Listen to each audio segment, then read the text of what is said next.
ইসলামী আইনের বিরুদ্ধে অপপ্রচার করা হয়। এরা তো ক্ষমতায় গেলে সমস্ত মানুষকে পঙ্গু বানায় ফেলবে। কয় কীভাবে? বলে যে এই দেশের মানুষ, বেশিরভাগ মানুষ জনগণের সম্পদ চুরি করে, তো বেশিরভাগ মানুষের হাত কাটা যদি যায় তাইলে তো এই সমাজটা হাত কাটা বাহিনীর সমাজ হয়ে যাবে। না, হাত কাটা যাবে। এই আইন জারির পরে এই ধরনের অপরাধ যারা করবে তাদেরকে বলে দেওয়া হবে এখন থেকে এই অপরাধের সাথে যাদেরকে পাওয়া যাবে তাদের ক্ষমা নেই।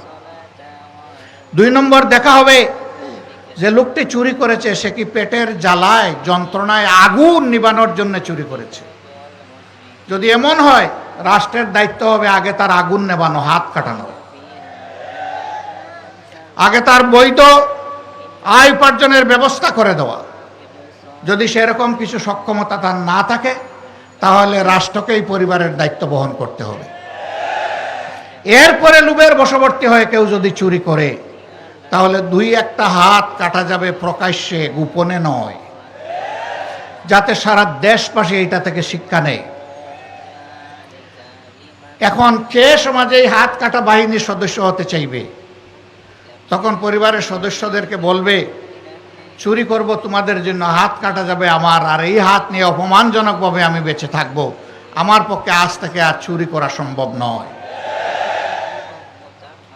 জিনার শাস্তি সঙ্গে সার। বলে যে সব মানুষই তাইলে মারা যাবে, এরকম গোপনে ছুটিয়ে প্রকাশ্যে কত ধরনের জিনা হচ্ছে।